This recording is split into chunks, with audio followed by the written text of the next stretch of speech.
Hey y'all, this is Mike, And this is Paxton. and welcome to the Mad LiberTEA Party, where left is right, up is down, the rum is always gone, and the world is full of clowns. Feel like the world's gone mad? Then pull up a chair and we'll throw you a teacup, because we're all mad here. Heck yeah, and as I love to say, madness is always more fun with friends, and look who's in the house again with us tonight. We got Todd, the Todd-Father. How's it going, dude? I'm doing really well. Thank you guys for having me again. I appreciate it. Man, anytime. You are always a pleasure to effing have. We have so much stuff to talk about tonight. What do you guys want to start with? What originally started wanting to get Todd back on here in the first place was the COVID stuff. So why don't we just dive into that? Let's just start the I know we're sitting on Twitter, and I'm creamy. like, well, I think we have different opinions. We should discuss this on a show. So Um, before we just go into it, why don't you break down your stance and opinion on the current COVID stuff and tie that into libertarianism? Sure. And I am going into this blind because I'm not exactly sure where you guys stand. But essentially, I started watching this, pretty much when everyone else did, probably early to mid January when the news started to break. As I was going through, I was doing a bunch of research. I've been around for the other, outbreaks, not necessarily pandemics in the past. And I was in, my working years during that, SARS and H1N1 and stuff like that. By the time the first person died in the US, I was out there on Twitter pretty aggressively saying, this is going to be bad. And we need to take this very seriously. But my point is that the government needed to start telling the truth about what was about to happen because everybody was not telling the truth. So you had people protecting the stock market. You had literally in late February, a month after, things started to happen, you had people like Donald Trump telling us that the case rate was going to go to zero. You know what I mean? That the cases were going to disappear within the United States. That clearly wasn't true. We were watching Italy have a hotel full of people in Italy quarantined and hundreds of people dying. It clearly wasn't going to go the way that the politicians were telling us. And over the course of about 4 days, the WHO, declared the pandemic, and then Trump declared state of emergency. And then every governor in the country started declaring state of emergency. And it all happened in about 96 to 120 hours. And essentially, they all had this information because, I had this information in January. Other people had this information. It was all out there in the atmosphere. We could all get to it. And certain businesses, like the one I run, were already taking precautions and putting things in place and doing social distancing prior to everybody doing everything. And if given the right information, we all could have been doing that for 2 months before the state of emergency and the pandemic and all this stuff and the different lockdowns that happened then 3 weeks after that as people really started to freak out. And we wouldn't have even needed to flatten the curve because we would have flattened the curve. You see my dog here jumping on me in a minute, or maybe two Good of boy. them. We'll see. So, but I mean, Dogs that's increase my the rating, head's at. so Yeah, that's where my head's at is had they been honest to us from the beginning, people could have made smart choices. Employers would have made smart choices because we all have a business to run and we need employees to run that business and we care about our employees. So believe it or not, bosses will actually make the smart decision given the right information. And we would have flattened the curve our own way without doing lockdowns or without having 26 million people unemployed. So that's kind of where I'm coming from is, yes, it is very, very serious. Yes, the government had an obligation, but that obligation was to tell the truth and be transparent, not to demand that everyone stay home and demand that businesses close and then pick winners and losers with the bailouts and pick winners and losers by deciding what is essential and what isn't essential. And then really play politics with the lockdowns after that. I mean, you've got him going after Democratic governors, trying to spark protests, but then yelling at Republican governors when they try and open up states. I mean, it's 100% political right now. And all that we needed at the beginning was transparency, and this whole thing would have played out a lot differently. So my view that's different than some of the presidential candidates is, yes, I do believe it's serious. It is a pandemic. It's probably even worse than we think, because there's probably 5 times as many cases in the US that we think there is, which it does mean lower death rate, but still it's more widespread than we think it is right now because of lack of testing. But the government didn't need to be as involved as it was. That's kind of where I'm stand. So 2 things I want to point out before we even get into the opinions of it. Let's not forget about the shitty congressman that got this information and then immediately went and started selling their stocks. And we fucking forgot about it. Everybody forgot about it just right Yeah. away. Just forgot about that, it. It's completely illegal. That's insider trading. Like 101. Our senator, by the way, including our senator. Yeah. Murphy, a libertarian, is going to run against. But yeah, our senator did it. And I can't remember the Georgia lady who was the worst offender, who actually used to run a stock exchange, and her husband is still involved in I mean, like, she knows the rules, and it was disgusting. I mean, the fact that they did what they did tells you that people inside of government knew what was happening, decided to act on it in their own self-interest, and propped up the stock market in the interim, and basically tried to protect the good feelings of the country as long as possible. That the second point I wanted to make, we did a short Instagram video about this very thing, about how and you kind of touched on this, how the government stepped in, made an insane amount of people unemployed for pretty much no reason. Then came in with their Superman capes on and saying, hey, you guys are unemployed and don't have any money, you can't pay your rent. Here's free money for you. Yeah. Money that we've stolen from other people. And moreover, they didn't just give it to the people that were, furloughed or unemployed or anything like that. They give it to I'm everyone. essential, and I got a check for no reason. To me, It was a UBI test run, and the Republicans are cheering on Donald Trump within a couple of months after yelling about Yang and his universal basic Not income. even just that, but like they said that they were going to give it out to taxpayers, right? Well, my roommate came in going, dude, look, you can go fill out here if you don't freaking claim taxes and still get your freaking thing. And I was like, ho ho ho, nice try, Mr. Policeman. But still, like, they made it possible that for people who weren't claiming to get checks too. It was a smaller check. It was like a $500 check or something, I believe. And I'm like, are you kidding me? Good Lord. Kind of reminds me of that service of going down to the police station to test out your quality of cocaine. Quality of your cocaine to see if it has COVID in it. Yeah. They're doing COVID tests on the drugs. It was a $2 trillion bailout, and if you actually looked at how it was broken down, I'm gonna forget the exact numbers, but it was about $250 billion of it was the personal checks that you guys are talking about, and about $300 billion of it was the unemployment insurance that they're going to give $600 extra to people who are unemployed due to COVID. And so that's $550 billion. So the running joke is, right, how much does it cost Congress to give away $550 billion to the American people? Well, it costs $2 trillion. Because then they put in another $1.5 trillion. And that consisted of $350 billion for the small business loans, I think $500 or $600 billion of the large loans. And then if you're doing the math, there's still a few $100 billion left, which guess who that went to? The government.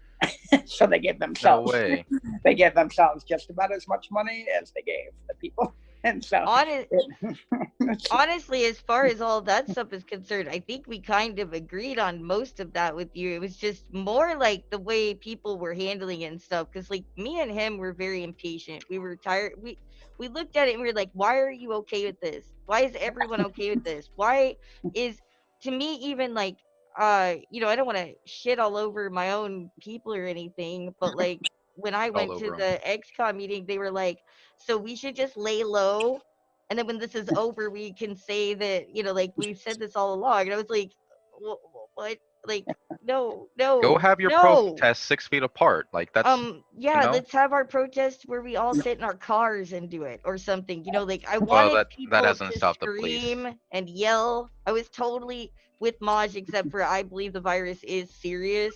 Mm.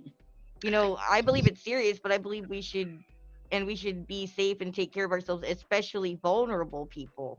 Right. But I Yeah. felt like we should be focusing on protecting the vulnerable instead of shutting everybody the fuck down. And I felt like we should be fighting back, yelling, arguing, making noise instead of just going along with it. Yeah. Yeah. And we had a good long discussion inside of the XCOM for Oklahoma, because right before Donald Trump declared the state of emergency, actually, we all got together. And this is what I'm talking about organizations given enough facts, making the right decision. And we had to decide whether to hold our Oklahoma convention that was coming in 2 weeks. And we had a deadline that we had to figure out, what to do with that. And we all sat there and we played it out and we read all the articles and we all debated it. And we decided to postpone the convention, because we could see what was coming. And days later, No, Donald Trump did. Go ahead. well, I'm just curious. Like, was that 60-40? Was that unanimous? It was officially, unofficially unanimous by the end of it. Okay. But I would say there was some spirited debate. You know what I mean? By the Hmm. end of it, we decided if we were going to do it, we were going to do it unanimously, and that's how it played out. But there was spirited debate, in the interim. I mean, the debate was, essentially, are we making too much of this? Are we doing it too early? If we postpone, will it just be worse later? There were a lot of legitimate questions in that. But at the end of the day, what we did is we broke down what has to be accomplished and what can be accomplished inside of the bylaws. And we kind of went through the different things that had to be done.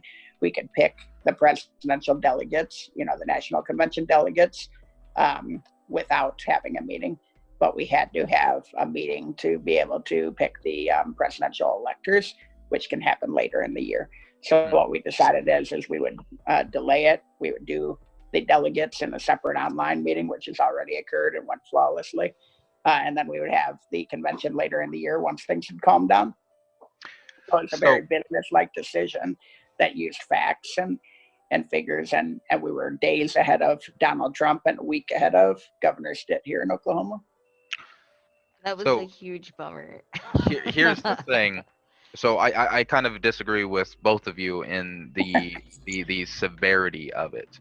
And one of the biggest reasons I have for that is we have our co-host, Ulf, who was positive in COVID, but now in the same time. I mean, it made him sick too. He did get sick. It has not been that long. It's been less than a month, and now they're deploying him. So is it super severe or is it not super severe? Or is it not super severe? And then you have like cases in Oklahoma. I don't know a single person in my personal life that has it, and just about everybody within my family has autoimmune issues. I'm just not seeing the severity of it. I don't see the severity of it in Oklahoma. I don't see the severity of it in most of the central United States. It's mostly the larger areas like New York and California. Well, not even California from what I've been hearing. It's mostly fucking New York. I'm just not seeing the severity of it. I think the corporations handled things very well and they're adapting very aggressively to it. And I don't think the states should have stepped in at all. I think they fucked things up more than they did anything. All that should have happened was educating and raising awareness and let people handle things as they will. And if someone ends up getting sick because of that, then that was their right to do so. That was their responsibility. But our right to fail. But even then, the severity and the death rate of these things, they keep talking about the different death rates of these things. They're skewing the numbers, and that the highest rating that I've seen so far is anywhere from 3 to 8%. And those are all being counted not on the entire age group spectrum, but on the very specific, the oldest autoimmune people. that are dying from these things. So it's very heavily skewing the information. I think they're doing that on purpose. I don't think they're just not informing us about things. I think they're purposely skewing information to make it to where this is more severe than it actually is, to take away rights. Well, I believe that it's serious, but we also have seen evidence No, that. fuck you, you're wrong. Well, no, there's been evidence that they padded the numbers by saying that, like, for insurance fraud and shit like that at certain hospitals and stuff. That stuff has come out. So, like, now we have people underestimating numbers and overestimating numbers at the same time, and that just really didn't help at all. But I mean, maybe it's different where you're at. But I mean, I seriously just don't see severe issues with this. Well, As far as we didn't lock down here. I'm in one of the states that didn't lock down. well, I I am mean in Todd one of the 8. specifically, because we're in the same state and everything. In Oklahoma City, I'm just not seeing anything change. Yeah, no, we've had a number of people in Wagner County. I think 14 people in Wagner County have died. I've known people that have known or been related to those folks. I mean, it's definitely not, real. Yeah, I'm not, and I don't think you and I are that far off. I think what I'm saying is, I think there's 1 million cases right now in the U.S., supposedly 50,000 dead. Well, that's 5%. Is the death rate 5%? No. What I'm saying is there's probably 5 or 10 million folks that have had it, 4 of which were asymptomatic or not very symptomatic. And the fact that what they're doing right now is they're only testing her for a series of weeks. I think now they're opening it up a little bit, but for a series of weeks there, they were only testing you if you went to the hospital.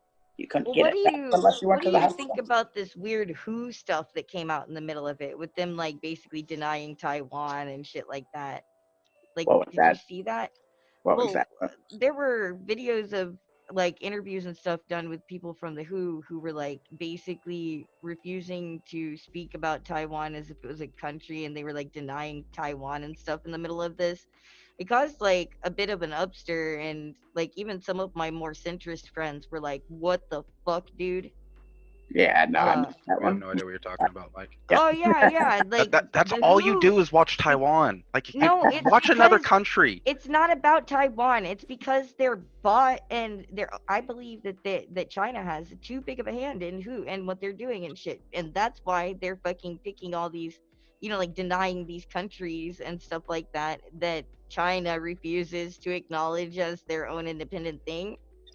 I don't know. I was just wondering if you guys heard about that and what you guys thought about it. That's just geopolitics in general. Most people denied the existence of Taiwan, because in doing so, you're directly fighting against China. The moment you say that you believe but in China Taiwan, is the evil empire. no one gives a shit. It's called corporatism. That is what runs the world. This isn't about governments. This is about money. That's what governments are at the end of the day. It's the big money fields. It's the military-industrial complexes. It's the ultimate corruption.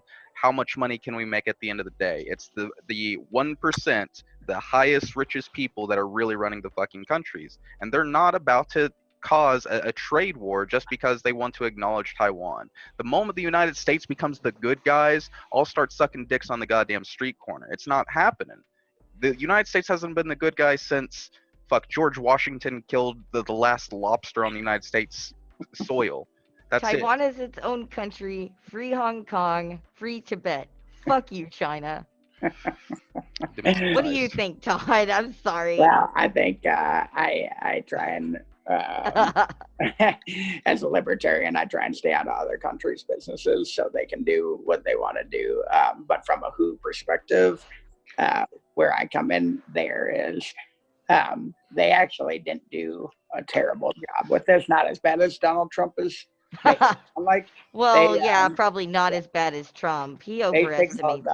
I think that I was doing some reading. They signaled the alarm back when there were only 82 cases, or 82 deaths. Sorry, is when they signaled the first alarm that this was going to be something serious. Now, what they did wrong was they then waited 2 months to call it a pandemic, right? So if they had as much information as they had, and this is where Trump beats him over the head, is right up until that week, he was saying it wasn't a big deal because the WHO hadn't elevated it. Well, once the WHO elevated it, then everybody went berserk around the world, and everybody elevated it, to pandemic. Even after I think Trump spent 2 days saying that they were wrong, and then suddenly declared national emergency. think he It saw just makes what you the wonder why they freaking held back for so long, though. Yeah, I mean that's one thing. I mean they waited, I think, until like March 11th or something. Oh Uh, yeah, it was like a couple of months. I remember after the outbreak in yeah, Wuhan had actually started. yeah, yeah, and I mean it was that was they'll tell you that they raised it to the highest alert level in January, but they never took that step to the pandemic, which Yeah. they had taken with SARS. You know what I mean? So, or H1N1, whatever the 2009 one was. They had taken that step earlier, and they had gotten a lot of flack for it. So I think it was political. They had held back too long for that, and it did stop people from taking it seriously because it didn't have any counter to the political mantra that we were hearing that everything's fine. It's not even going to hit the U.S. You know, we're going down to zero. You know, one guy got it in New York and they rolled tanks. You know what I mean? Like they're just not going to let it get out of this neighborhood. Do you remember that? You know, and so it's not going to go anywhere. That's what we were hearing. Now, if who the whole time had been saying, no, it's really a pandemic, you know, then businesses would have had more to work with and taken action early. But I don't think I'm that far off from you, Paxton, because what I'm saying is I don't think we needed the lockdown.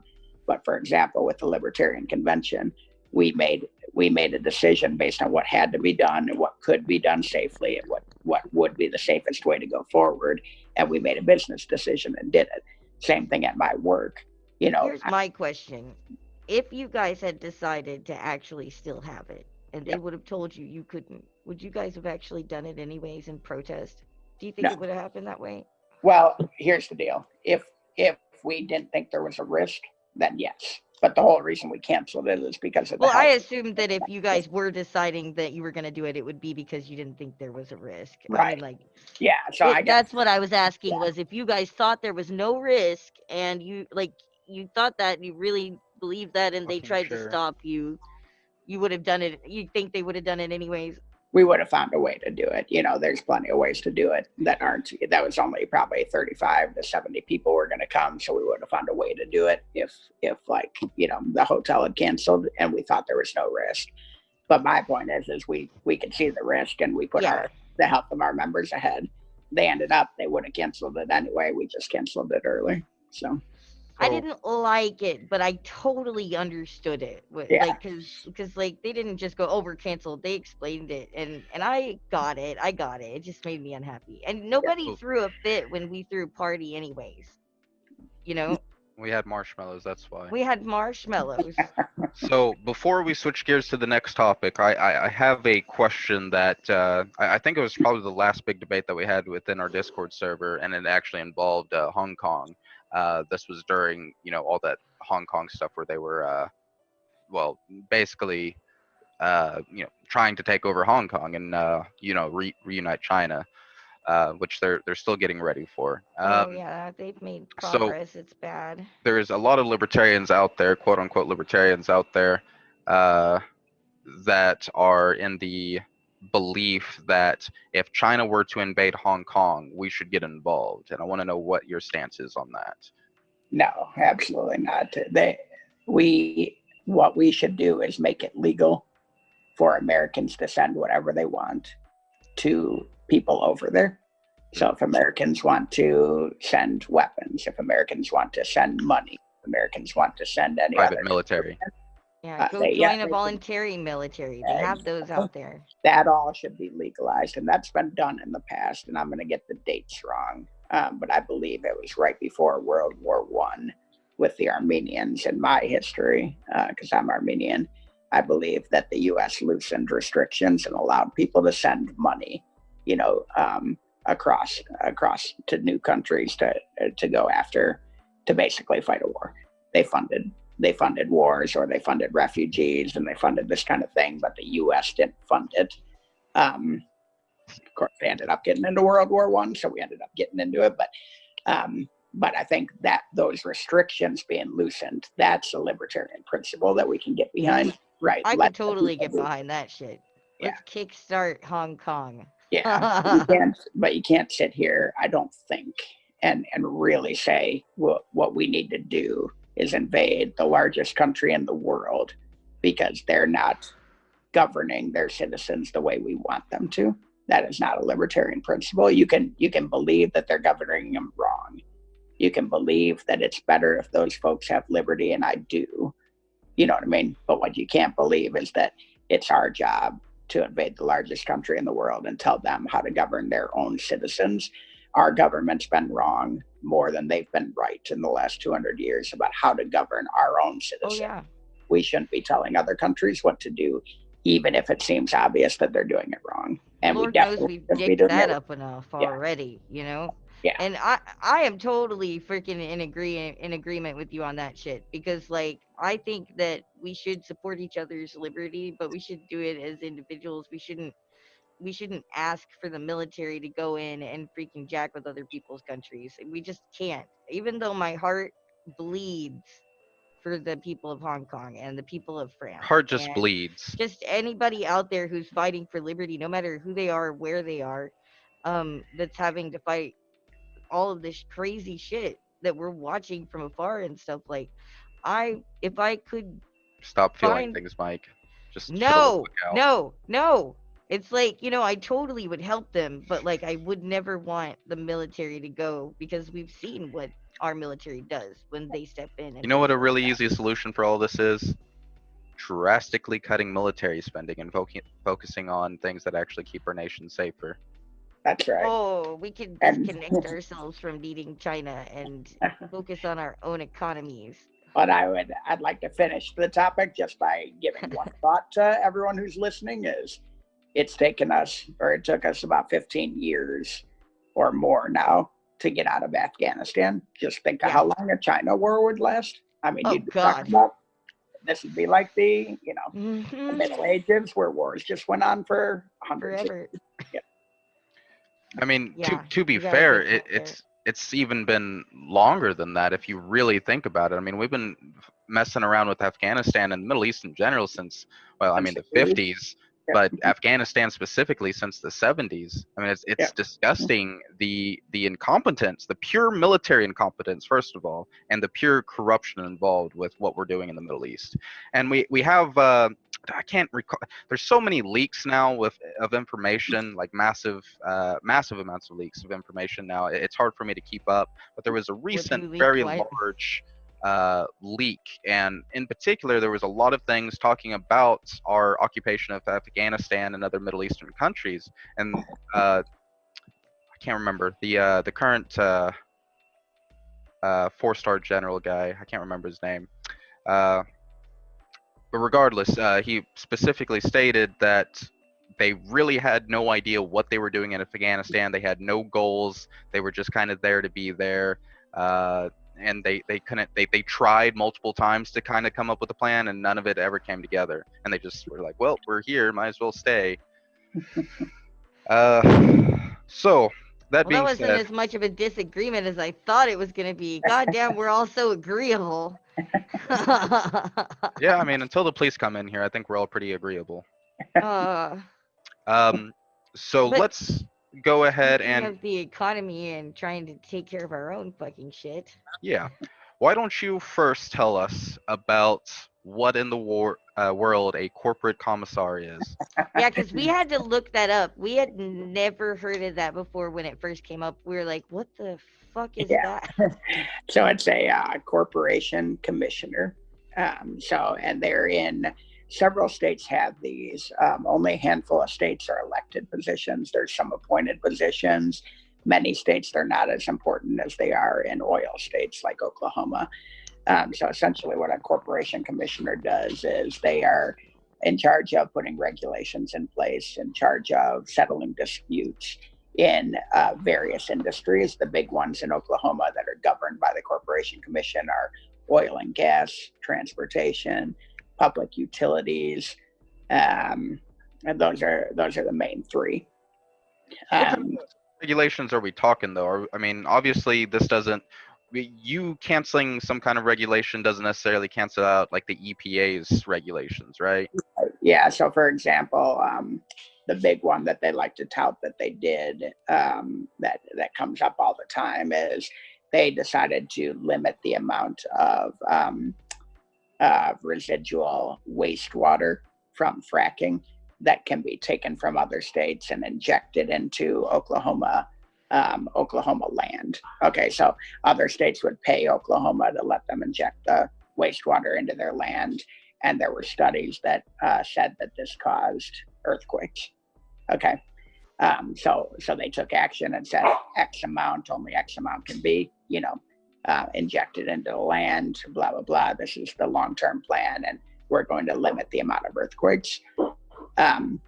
So, for example, that's one where the EPA still allows you to do it. Other states are still obviously allowing fracking. We allow fracking. There is a offset of this fracking that happens, and it needs to be injected somewhere. And different states are making, other corporation commissions are making rules that you can't do it at all. Therefore, they're looking for places where they can. Oklahoma happened to be one of those places, and then they put a limit to it. So that's, for example, one regulation that would be out there. That you would either say, yes, it's going to be regulated, or no, it's not. Transportation, you'd be talking about, how heavy can the trucks be that go on the road, and what are the fines associated with it if they get caught breaking that rule or breaking other rules, in the transportation sector. So those are the types of things that these folks deal with. Does it have anything to do with the highway patrol? No, I don't. Other than the highway patrol can give out those fines. I mean, I don't think they're in charge of anything in that regard. But obviously, trucking is it's really an interesting commission. I mean, oil and gas is such a huge sector in Oklahoma, but only about 35% of what this commission does is oil and gas. And transportation has just become a huge area. And transportation originally with this commission was really the railroads, because it was interstate commerce. You know what I mean? And now it's trucks. And 90% of trucking companies out there, not 90% of the trucks, but 90% of trucking companies are small businesses.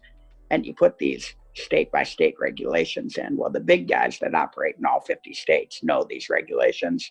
They don't get fined. It's these little guys that you're just banging and banging and banging with these fines. And it's all by just putting in these regulations, and they're trying to raise money, basically off the back of small business owners who own one truck and try and keep themselves busy 365 days a year. It's kind of like how the police keep the poor poor. Yeah. I was looking over the description of what this is and everything, and I was thinking to myself, and I was like, well, I'd rather have a libertarian or an anarchist in this position if it has to exist. But honestly, this looks like the kind of thing that I want to tear down. Yeah. I mean, what is your plan here? Like, why are you running for this thing? What possessed you? Yeah. Well, it's interesting. So I was talking to a couple of folks about this. So Chris Powell, our former gubernatorial candidate, was telling me, one guy 10 years ago, ran for this, and his whole plan was to eliminate the commission and this and that. We talked through different options, and then I did an interview the other day, and basically the discussion was, this is actually the perfect race for a libertarian to run in, because all we do is we want to decrease the size of government and the role of government. And that's the only thing that this position does is takes action, government action that needs to be done or doesn't need to be done. And so having a libertarian voice, and where you're really 80-20 in this, and saying, that could really make a difference. Yeah, what do we actually need to protect the public, and what do we need, what is in place to protect certain companies or certain industries or certain subsegments of industries who give a lot of donations, and how can you level the playing field so that the government isn't picking winners and losers? How can you cut the red tape and lower the cost of entry so that more small businesses can get in and have more employment in Oklahoma? And typically the answers to all those questions are going to be less regulations, not more.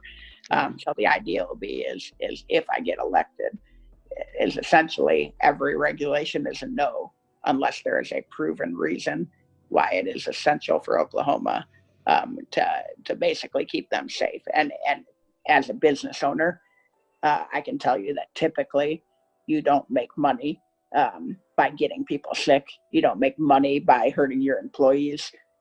So business owners typically won't go that route anyway. And so in essence, there will be minimal regulations, if any, that I would be voting for in this position. So, from my understanding, you're wanting to legalize success. That's One might that's say. the tagline. Yeah, that's the tagline is legalize success. It's really three things, right? I want to cut the red tape. I want to stop government from picking winners and losers. And I want to put Oklahomans back to work because we've got a big issue right now. 25% of Oklahoma is in oil and gas.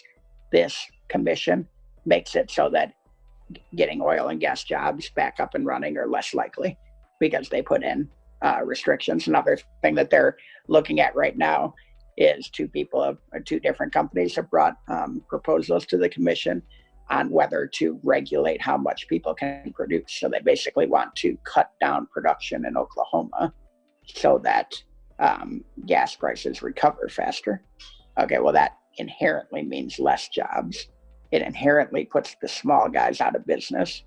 And not only that, but one of those groups is actually representing just one type of driller. There's multiple types of driller, and they're only representing the one type, which means if that passes, it hurts the other type. And this is the exact type of regulation that we don't need, where we're picking who wins and who loses in the oil recovery. On top of that, you're essentially turning Oklahoma into OPEC. So we're going to reduce our output. What if Texas increases their output? You know, so it gets negated. We just have a whole bunch less jobs. It's really a terrible idea. And that'll be in front of the commission here shortly. So two things I want to hit on real quick is one, I think the corporate commissioner is an excellent example of how expansive governments can really get. Like most people don't even know this position exists. I mean, Mike and I have been doing politics for a long time, relatively speaking. This is the first time I've ever heard of it. Well, I knew that there were a lot of like cities and like counties that have commissions that decide what business can be done and stuff like that. I didn't realize that there was like an overall commission this expansive. Like I saw you guys like had a $60 million fucking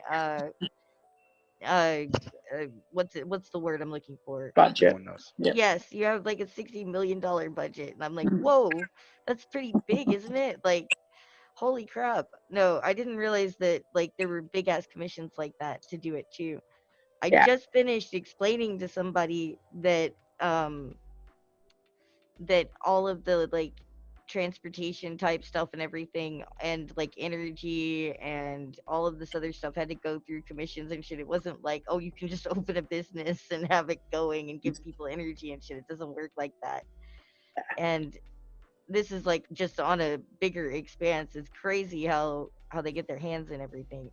Yeah, and it's crazy. I mean, if you look at the Oklahoma teacher pay raise that was done, you know, I think 2 years ago or so, that was about $60 billion, if I remember right. So, I mean, the commission goes away. All of a sudden, you can pay for that whole teacher pay raise, you know, that people had. It's a big budget. There's hundreds of employees. And then here's the worst part, is anytime you have a budget that big that started out small with a small, you know, mandate that keeps getting bigger and bigger, you just have a ton of waste. So I looked through this. Cancer. Yeah, and I've started ripping through this budget, and I'm going to get way more detailed into this going forward. But the very first thing I saw was within the oil and gas sector. They basically have a budget where they put everything into categories on what they spend, right? 60% of what they spent fell into paperwork, meetings, or miscellaneous. They couldn't even find a category like drilling or investigation or corruption. They couldn't even find a huge general category to put 60% of their spend in. And that is the largest, what should be the largest portion of what the commission does. And that's where you look at from an 80-20 perspective. You can probably cut this thing in half. You can probably get down to 200 employees and $30 million, you know, dollars of budget, and just start ripping through the stuff that doesn't need to be done, that government doesn't need their hands in, and really just focus on the stuff that truly protects Oklahoma, if that even needs to be put in place, but the stuff that truly protects Oklahoma. So how do we get these type of positions known? How do we get things like district representatives known, school board known, corporate commissioners known? Yes. Like, do we need to just start getting like Trump wigs and start insulting people's hands? How do we make this sexy for people? Why do people not know about this? Yeah, and so one of the ways that so there's probably no way to make the position sexy. What you can do is you can try to make the race interesting, right? And so, for example, what we did here is we were looking for someone to run for this because if they get 2.5% of the vote, we end up with ballot access for the next 4 years. Okay, that's the rule in Oklahoma. And so we wanted somebody to run, get 2.5% of the vote. Well, as we started watching it, and no Democrat was entering the race, and it started to look like yet again it would just be a Republican running with zero opposition, which has happened like 2 out of the last 3 elections for this commission. We said, okay, if we jump in here at the last minute and it's just us versus the Republican, suddenly you have a really interesting race where the Libertarian can draw hundreds of thousands of votes and get our voice heard. So especially by the Democrats who aren't going to vote Republican during an election year where Donald Trump, everyone's running his coattails, they're going to want to hear the other side of this and really have a chance to kind of highlight the libertarian ideals. So more importantly than just finding the how to get a race out there, what you have to find is ways that you can make a race more interesting. And one of the things I talked about during the chair campaign was trying to find these one-on-one opportunities. How can you get to where you're running against just a Republican or just a Democrat or nonpartisan, where nobody cares what Democrat, Republican, Libertarian, and you can actually talk about your ideas on a wider scale and get it in front of more eyeballs. So whether it's local or statewide like this one is, that needs to be the goal. We need to stop worrying about trying to get 3% and start worrying about trying to get 43 or 53%. So so theoretically, a Republican is supposed to be fiscally conservative. So really, they shouldn't be that much different than you. So what do you think is the biggest difference between yourself and the Republican candidate here? Yeah, so I mean, and he's a good Republican. Okay, he's been a Republican for a long time in Oklahoma. He term limited out in the state house and the state senate, I think. So he term limited out and then ran for this, 6 years ago. So he's kind of played the long game in Republican politics. I think at one point in time he ran for the lieutenant governor on the Republican ticket. And I'm not gonna go negative on him. What I will say is that he's raised, $800,000. A lot of that comes from the industry. What I'll tell you is that 2 years ago they did an audit of this commission, which is all Republicans. So not just this gentleman, but all Republicans. And what they found is that the employees of the commission think that it is too political, that the people on the commission, the commissioners, are not qualified for what they're supposed to be doing. They spend too much time doing political activities. They spend too little time researching. And there's too much political, I'm forgetting the word that they use, but essentially the donors get what the donors pay for. So there's too much influence from donors on the political decisions. And these are the people that work for them inside of the commission. And this was an audit that was published. It's out there just 2 years ago. So from a Republican standpoint, and these people used to be known for years as the most corrupt office in Oklahoma. Now it's gotten a little better, or supposedly gotten better. But clearly this report shows that stigma remains. So, power breeds corruption. We've seen that in the federal government. We're seeing it here in Oklahoma as well. So how do we fix this in Oklahoma? How do we fix this idea that Republicans are the fiscal conservatives here to fight for your freedoms, pro 2A, pro freedom of speech, pro Constitution? Because that's not the Republican Party anymore. Right. I don't know a single Republican that doesn't sound more like, Barack Obama in 2008 at this point. Yeah. Well, I don't know. Massey sounds pretty good. Yeah, I don't even count Thomas Massey, though. I mean, he built his own house, okay? Third-rate gangsta Massey. Yeah, love that guy. Yeah, I think, the best way to go at it is to have a race like this where you're one-on-one with a Republican, because what you can do, especially from a libertarian standpoint, so I can come at them from the right and show all the different ways that we're more conservative than the Republicans from a regulation standpoint, from a fiscal conservative standpoint. Obviously, in this race, I won't be talking about a bunch of the other issues, but it'll come up because Bring up guns Yeah. anyway. Why not? yeah, it'll be a Gun running. presidential race, so it'll come up. And then on the flip side, you go to the Democrats and you say, listen, Oklahoma used to be dominated by Democrats. I think we all know that, but there's also 300,000 independents in Oklahoma now, which are basically former Democrats that have moved over into the independent space and have flipped over to the Republican side, you know, in these elections. The Democrats aren't going to win here in Oklahoma again for a long time. So if we can start appealing to the Democrats and say, hey, listen, we're with you on these social issues over here. And by the way, the reason we're against regulations is because the Republicans are picking winners and losers. It's not necessarily because, you know, we want people to be unhealthy. It's because we don't want government to pick the winners and losers. That's why we're against regulations. We want the barriers of entry so low that if you want to quit your job and start a business, you can, and you can go and hire Oklahomans. You know, and so if we can break it down for Democrats on this is why libertarians are actually better than Republicans, and then on the right-hand side of Republicans, you know, this is what your party has turned into. A lot of us used to be Republicans, including myself, and walked away from the party because we went way too far to the left. I'm not even going to say the middle. Well, yeah, and for those purists out there, you know, you don't have to invite them to join the party. Just appeal to them and get their vote. You know. Yep, that's exactly right. So I think this is the type of statewide race where you get statewide discussions going on, is statewide advertising, statewide media. And I think this is the type of race where you start to change those opinions. But more importantly, you're talking about libertarian ideals. And that's what the post you and I were talking about earlier said is, I'm not going to sound less libertarian to win an election. I'm going to win an election because I keep sounding like a true libertarian. That's the idea. Is what usually happens is when somebody runs, they stop talking like a libertarian because they want to get elected and they think that that won't get them elected. And that's not what we're doing here. What we're going to do here is be a libertarian 100% of the time.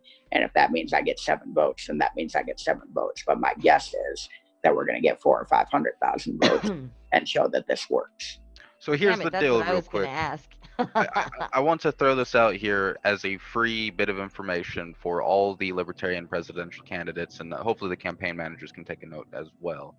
You win the Libertarian National Convention and gets the nomination for president for the Libertarian Party by being a libertarian.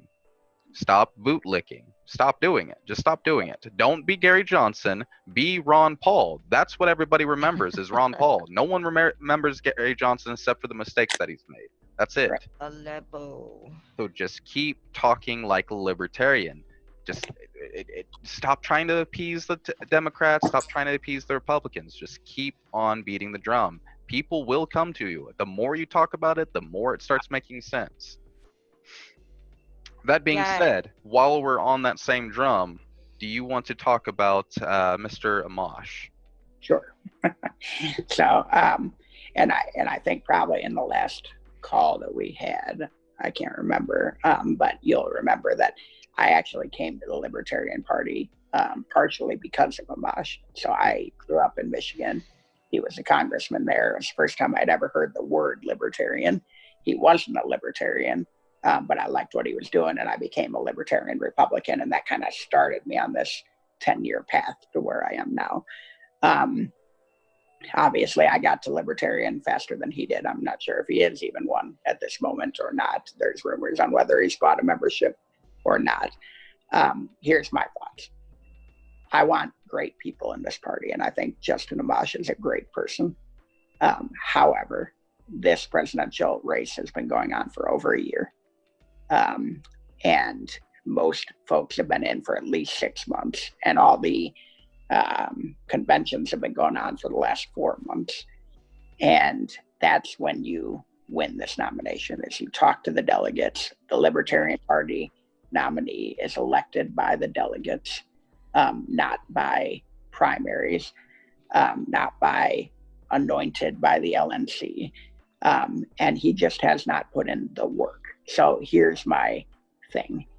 If he were to come in and endorse the nominee and work his ass off and try and get them as many votes as possible and endorse and work his ass off for the down ballot folks in 2020 and 2022, I think he's a fantastic nominee in 2024.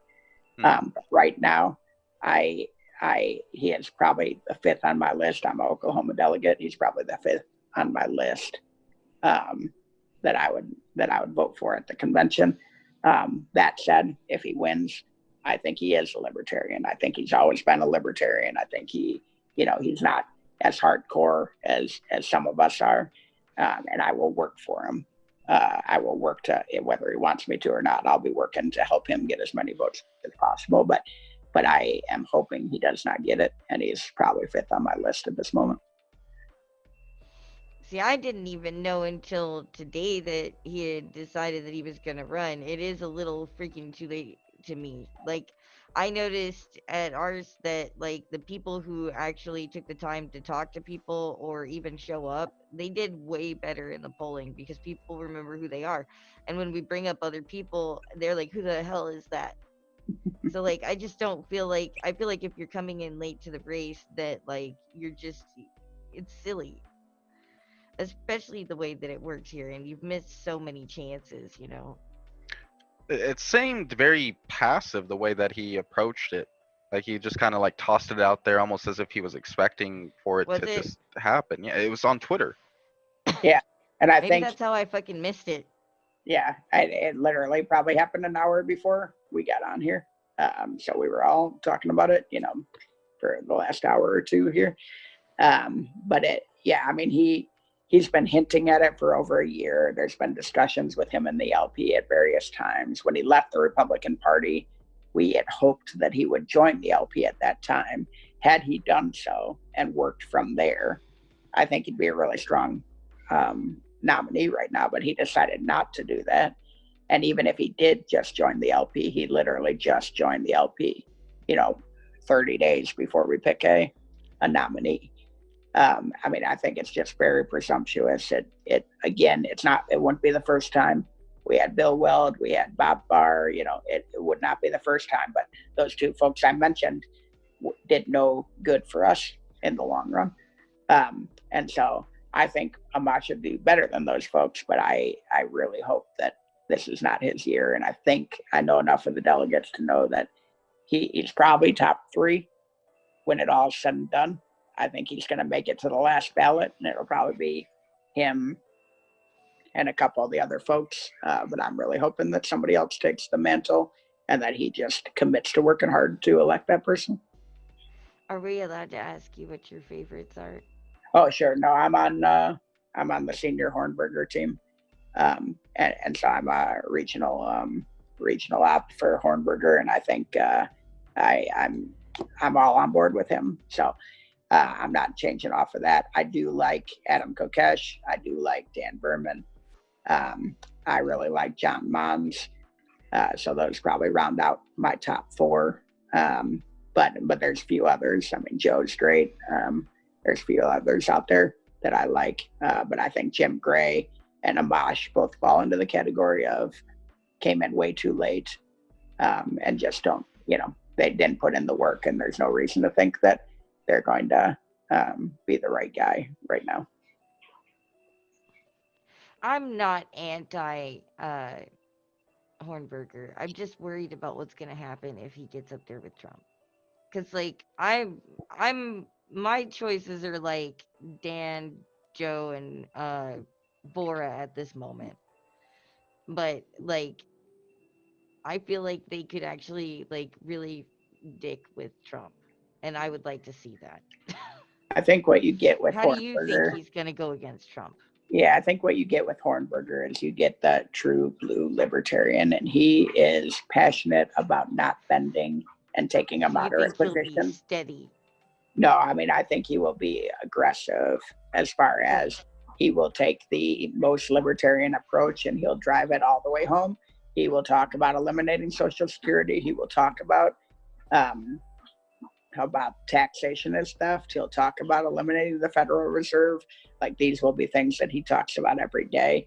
and there will be no middle ground. And he's gotten that in the debates when people have debated him, and that's essentially what he's come back with is listen, the only reason to run a presidential campaign is to get the libertarian message out there.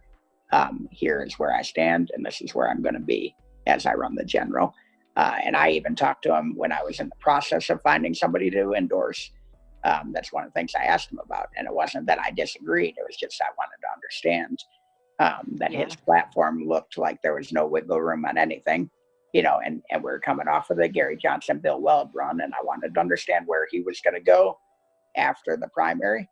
And he basically committed to me, and he's committed to everybody, that he's going to stay exactly where he's been during the primary. And I think, and that's what the Libertarian Party needs is a passionate, person that can come in, and he's been writing libertarian articles for 20 years as the head of the Freedom Foundation. So, I mean, for 20 years, this guy's been saying the exact same things as he's saying now, just long history. He's not going to change his mind to try and get, 100,000 more votes across the country. Well, I do admit that he does seem to be a very libertarian, and if he does get the nomination, I personally have absolutely no problem backing him up, because I think that's true. I still worry about Trump suddenly pulling some freaking sensationalized bullshit like he did with the last one, it just Yeah. Well, I think that the nice thing, if you saw this last debate, I can't remember if it was Monday or Sunday, but there is a great debate over the weekend, I think. And what really came out of that, I thought, was that we probably have 4 or 5 just fantastic candidates this year. Oh yeah. Now, do they have the big name recognition? Maybe, maybe not. Do they have social media following? We'll see which one gets picked. Can they carry the water for libertarians? We'll see. But I mean, there were 4 or 5 candidates that were talking where I was like, okay, I can vote for this guy. If they were the ones that win, I'm on board. So. Well, how do you feel about libertarians or anarchists in the Libertarian Party and shit who kind of believe that maybe running for president is just not the place for us? Yeah, and I mean that was one of my big things in the chair run, right? Is that we shouldn't be focused as much money on that race. It's still important to run, and the reason is just ballot access, which shouldn't be an issue, but is, right? So Yeah. you have to be on the ballot in order to make a difference in many of the states. Now, in our state, Right. for example, I'll get ballot access even if the Libertarian presidential nominee gets 0 votes, but that's not the case in every state. So you have to run somebody. Now, do we need to spend as much time and energy running that person? No. And I've always said that is that we should be focused on races that we can win at the local and state level to try to get people that are actually representatives, because you're probably not going to elect a president before you elect a congressman. You're probably not even going to be able to elect a president before you elect 20 congressmen. And you're not going to get that first congressman until you get X number of mayors, which we already have some. You know what I mean? And so we're building at the bottom already. We just need to get up into those higher levels, and I think that's possible. But yeah, to your point, do I agree with them that we shouldn't focus as much on the presidency? Yes. Do I agree that we shouldn't run anybody? No. I think that you have to run somebody in order to remain relevant with the millions of people who go and vote just one time every 4 years, Yeah. Well, and it's a great platform to take advantage of too, anyways. Might as well. Yeah. It's really the only time that you can legitimately talk about a whole bunch of the national issues too. When you run for state or local, you don't talk about some of the end war type issues and the Fed type issues that we really need to get out in front of people and make them understand what we're all about. Yeah, that's true. So, first, do you have any, shout outs that you would like to do? For the campaign, you mean? For anything. For anything. Yeah, I mean, I will talk real quick. We do have a big event. I know you have a lot of Oklahoma listeners. We are going to be trying to piggyback on Maj's May 31st event in Tulsa. And so it's going to be his normal event, which is just a $5 donation to be involved. But we're going to have a libertarian meetup there, and Maj is on board, so we can all go out there and see him. It's going to be a lot of fun, as long as we're open by then. But it sounds like Governor Stitt's going to open us up by then, and we'll be good. Oh yeah, We have a merciful overlord. We're gonna be heading up there too, so we'll both be there. Good deal. Yep, that'll be fun. And I think we get to shoot some guns. I think that's what it's all about. So it'll be fun. And then obviously toddhagopian.com, TODDHAGOPIAN, to take a look at my campaign and figure out if you guys want to be involved or if somebody wants to help. Obviously looking for donations, looking for endorsements, looking for people that want to go door to door down the road. We've got some great people on the team, including, Paxton's going to be helping us out quite a bit. And so we're just really excited about the team we're putting together and this campaign. Heck yeah. It's like an anti-bank heist team that we're putting together. And fortunately, hopefully soon, I think by the same time that we're getting this out, ideally we'll have like merchandise and stuff like that we can also include in the links, get that legalized success shirts out there for people, and signs and all that good stuff that they can purchase.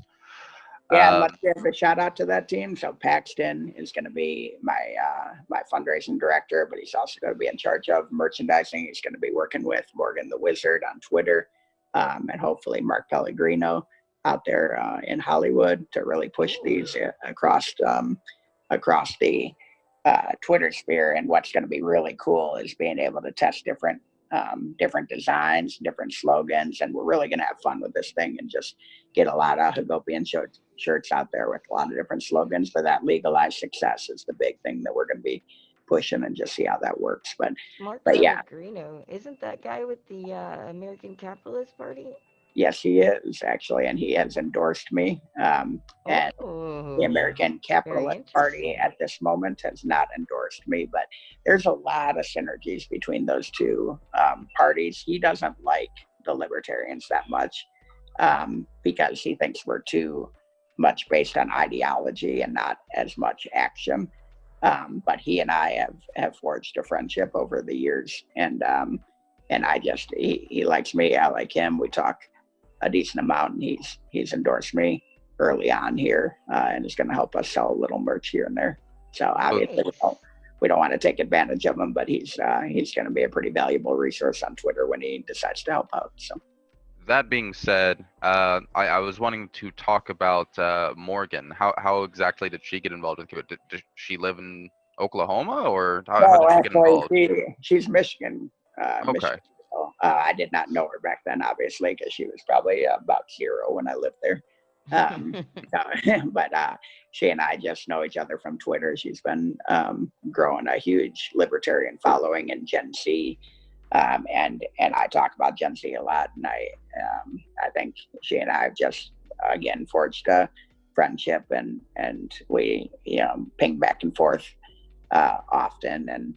And turned out I asked her, what would it take for you to be involved in this campaign? And she said something along the line of buy me a latte, or I'm trying to remember who needed to follow her. Do you remember? Thomas Massey or somebody? No, I can't remember, but have so-and-so follow me.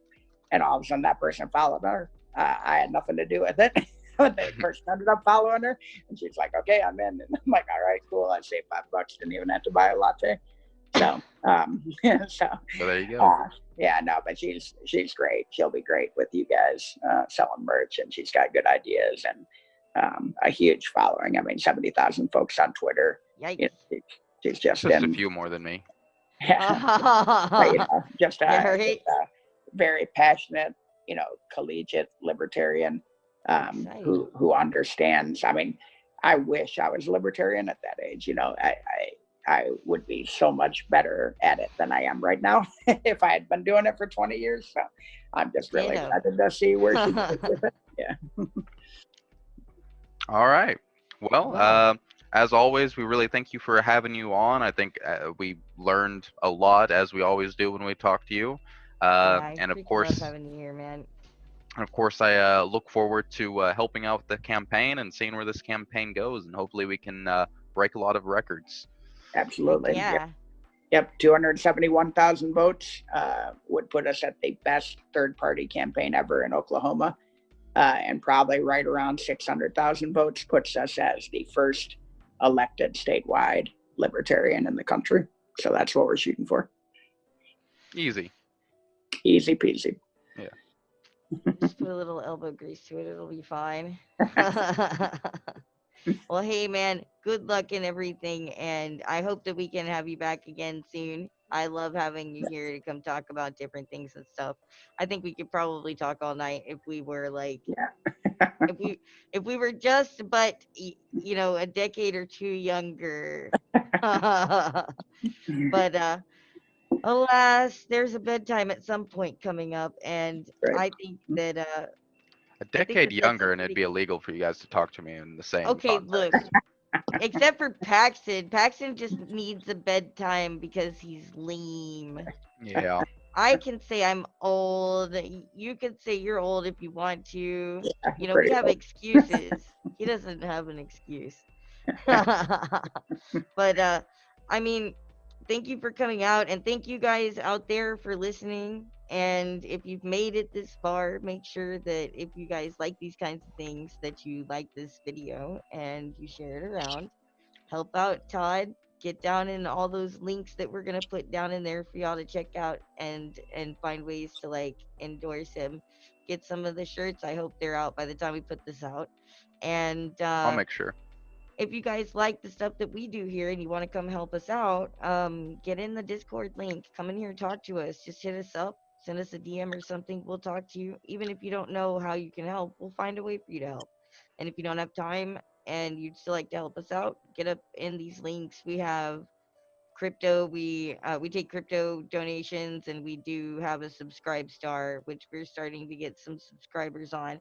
Thanks, y'all. I will write fantasy erotica for all of our It's true. $20. It's true. He has written LiberTEA Erotica and posted it there for our $20 people. I'm so sorry. Pretty There's good. I'm not actually gonna one lie. person who was so afraid of getting it that they only did our $15 thing just because they didn't want to have to see it. I'm a good writer. Yeah, and then he got Dan Berman to read it. That was amazing. But anyways, Putting you that on my guys resume. get in here and hang out with us, and until we see you guys again, or until we meet up in our Discord or whatever, you guys be safe and y'all be free. This Mad LiberTEA Time is adjourned. Let me Yep. top off my whiskey. Well, okay, top off your whiskey, man. I need to get another bottle. I turned the red light on. Everyone can see how much of an alcoholic you are now. You know, Captain it's really getting there. Exposed. I just fucking smoked my pipe, the non-weed kind, and, well, the non-crack kind too. The tobacco pipe. God. You gotta be real specific nowadays. I do.